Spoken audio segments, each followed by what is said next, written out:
بسم اللہ الرحمن الرحیم۔ سب سے پہلے آپ یہ بیہودہ گفتگو سماعت فرمائیں۔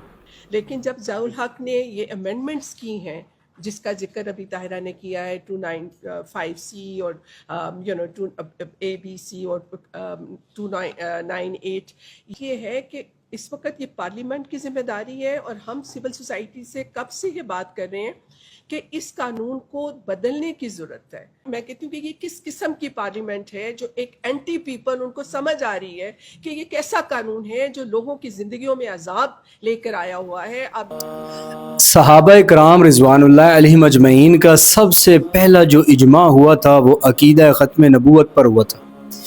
حضور علیہ الصلوۃ والسلام نے ٹوٹل سرایا و غزوات جو لڑے ہیں وہ 83 ہیں، 83 ان کی تعداد ہے۔ ان کے اندر مسلمانوں کی جو تعداد شہداء کی وہ 259 ہے، اور جو کفار اس کے اندر مارے گئے وہ 759 کے قریب ان کی تعداد ہے۔ مگر ختم نبوت کے لیے لڑی گئی صرف ایک جنگ، صرف ایک لڑائی، جس کے اندر بدری صحابہ بھی ہیں، جس کے اندر حفاظ بھی ہیں، جس کے اندر اور بھی بہت سے مسلمان ہیں۔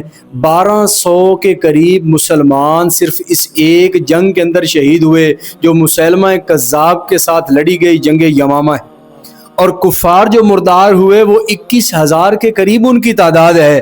صحابہ کرام نے یہ بات پیغام دیا رہتی دنیا والوں کے لیے، حضور کی ختم نبوت پر کوئی کمپرومائز نہیں۔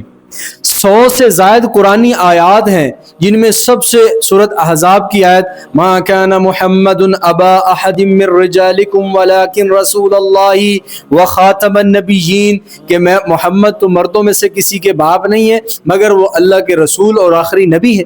پھر 200 سے زائد احادیث نبویہ ہے جن کے اندر حضور فرما رہے ہیں میں آخری نبی ہوں، میرے بعد کوئی نبی نہیں، انا خاتم النبیین لا نبی بعدی، میں آخری نبی ہوں، میرے بعد کوئی نبی نہیں۔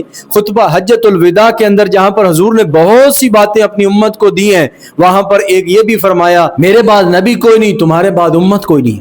آپ علیہ الصلوۃ والسلام نے حدیث کے اندر 30 سے زائد جھوٹے مدعیان نبوت کے بارے میں یہ پیشن گوئی فرمائی ہے کہ 30 آئیں گے، جھوٹے ہوں گے، بے ایمان ہوں گے، مسلمان ان میں سے کوئی، نبی ان میں سے کوئی نہیں ہوگا، میں آخری نبی ہوں۔ آئین پاکستان 295C کے جو ختم نبوت حضور کی شان میں گستاخی کرے گا اس پر 295C کاٹ دیا جائے۔ 295C کا مذاق تو امام الانبیاء کی ختم نبوت کا مذاق، 295C کا مذاق تو رسالت رسول صلی اللہ علیہ وسلم کا مذاق۔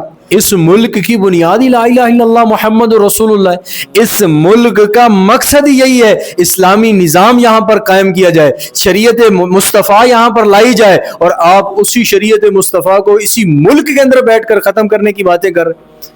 ہم حضور صلی اللہ علیہ وسلم کی ختم نبوت پر اپنی جان، اپنا مال، اپنی عزت، اپنی آبرو، سب کچھ اہل اولاد قربان کرنے کے لیے تیار ہیں، مگر حضور علیہ الصلوۃ والسلام کی ذات پر کوئی سمجھوتا کرنے کو ہم تیار نہیں۔ ہمارے اسلاف، ہمارے اکابرین جتنے بھی گزرے ہیں انہوں نے اپنی جانوں کے نذرانے تو پیش کر دیے، مگر انہوں نے حضور کی ختم نبوت پر کوئی کمپرومائز نہیں کیا۔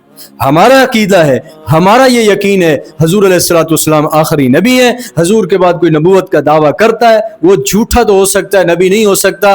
اب اگر کوئی اٹھتا ہے اور وہ مذاق اڑاتا ہے اس قانون کا تو ہم ایسے شخص سے برات کا اعلان کرتے ہیں۔